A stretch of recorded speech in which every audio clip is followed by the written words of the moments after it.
This is the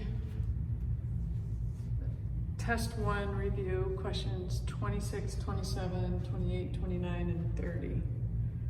26 says find an equation of the circle whose diameter has endpoints -5, -1, and 3, 5. So the equation of a circle is basically x squared plus y squared equals the radius squared. The x and y could be expanded if the center of the circle is not at 0, 0. So the first thing I would do is just get a basic picture of where these endpoints are.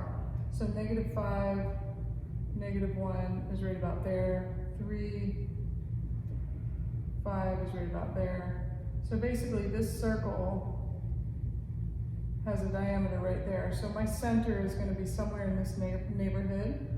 How would I find the center? I could take the midpoint of these 2 points and that would give me the center.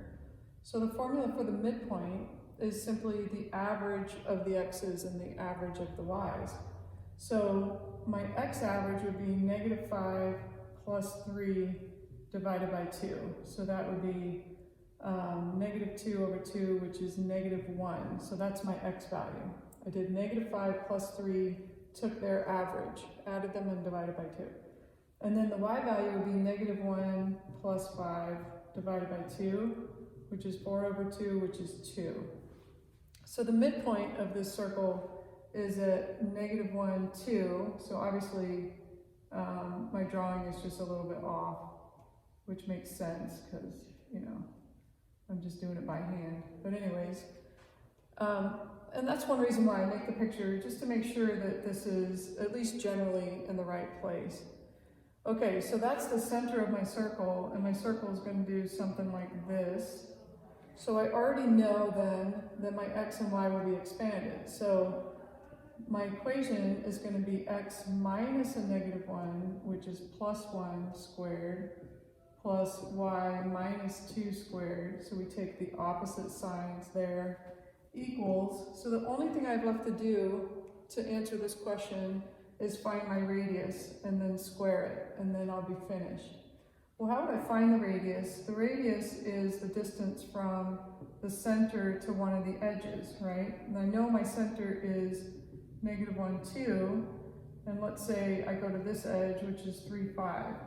So how do I find the distance from -1, 2 to 3, 5? I could use the distance formula, which is the square root of x2 minus x1 squared plus y2 minus y1 squared. So I have 2 points, and I'll put them right here. So I have -1, 2, so that will be my first point, and then I have 3, 5, so that will be my second point, and I would plug it in here. So x2 is 3 minus a -1, that's going to be squared, plus y2 is 5 minus 2, that's going to be squared. The whole thing will be under square root, and that will be my distance. So 3 minus a -1 is 3 plus 1, which is 4 squared, plus 3 squared. This is 16 plus 9, which is 25. So the square root of 25 is 5.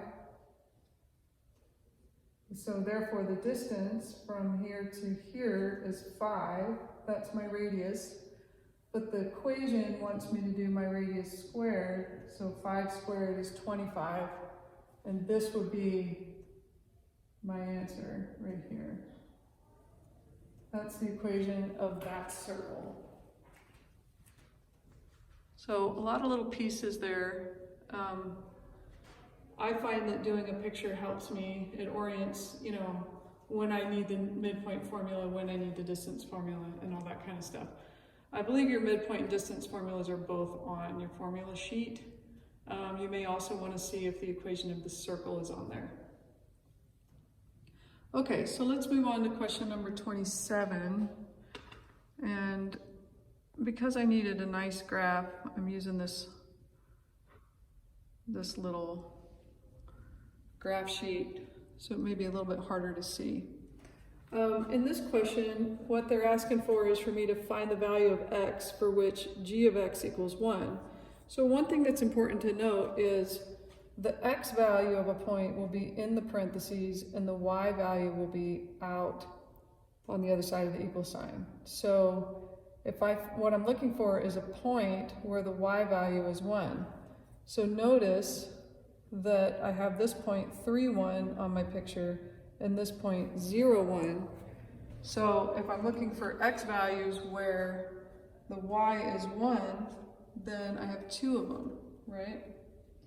I have 0 and -3. In other words, here this point is -3, 1. So the x value of that point is -3. And the x value for this point is 0. Both of those x values give me a y value of 1. So I have 2 answers for that. Okay, the second part is more straightforward. We're more used to this. They want to know when x is -2, what is my y? So here's a point -2, 3. When x is -2, the y value is -3. So it's important to think about what the positions refer to. So inside the parentheses is the x of this point. On the other side of the equal sign is the y of that point. Here, when x is -3, my y is 1. And then when x is 0, my y is 1. All right, let's look at question number 28. They are asking us to find the domain and range given a picture on the graph. So this is my picture. They want the domain and the range. So something to think about is domain is the movement from left to right, and we're trying to figure out from left to right where the line is occupying the graph. So I start here, right? Because I have the black line is there and it ends here. So this interval contains the black line. So from left to right, it would be -3 to -2. So -3 to -2, that interval, the line exists in that interval. Now, because, and the -2 actually happens down here at the open circle. So neither of those circles are colored in.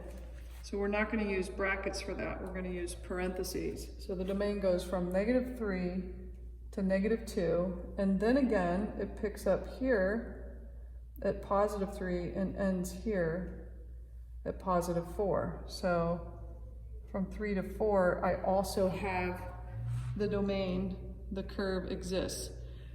Because I have 2 different places, I'm going to put a union in between those, and that will be how I would type my answer in. Okay, then they want the range. So domain was left to right, range is bottom to top. So the lowest place that I see my curve is here. It goes up, this overlaps it, and the top place is there. So that's a -5 all the way up to +5. Again, those are not shaded circles, so I'm going to use parentheses instead of brackets. So my range is -5 to +5.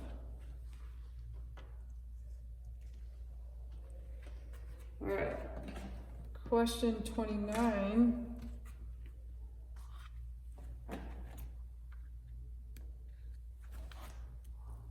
Is asking about where this is decreasing. So visually, it's not too bad. Oh, I don't know why that one's giving me so much trouble. Okay, we can kind of look at this and it seems intuitive that I'm increasing here, I'm going uphill, and then I'm going flat, and then I'm decreasing there, flat, and then decreasing. So it's decreasing starting here to here, and then again from here to here.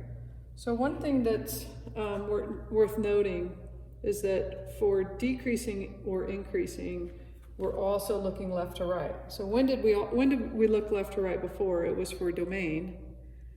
We look left to right for domain, decreasing or increasing. The only time we look up and down is for range. So decreasing, I begin my decreasing here, I end my decreasing there. So that's 0 to 2, I've got decreasing going on.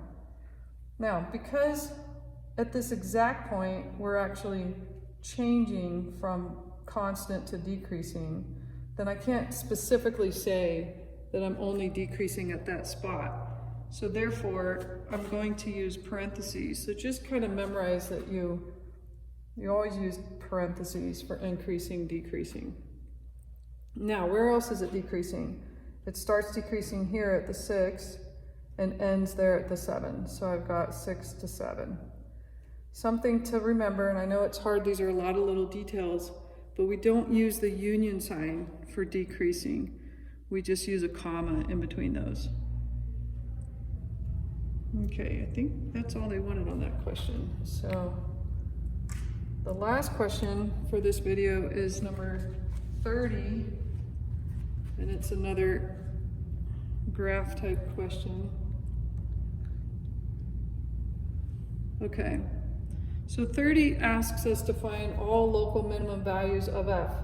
It's pretty obvious that these are my two local minimums. Those are the lowest points within this little picture that I'm looking at, right? The hard part is when they say the values of f, are they talking about the x coordinates of the points or the y coordinates of the points? In question B, they're going to ask for all values at which f has a local minimum. So again, is that the x or the y? That's the trickiest part of this question, I think. So just keep in mind that the function f is always referring to the y value. And think about it, a minimum, we're looking at, how far down it is, so that's the y coordinate. So the local minimum values would be, they're both -5. So -5, I'm using my y coordinate for those positions. What values, all values at which f has a local minimum, in other words, where does it have those values of -5? It has them at -4 and 2. So this would be -4 and 2. Those are the two x coordinates where the -5 happens. And that's it.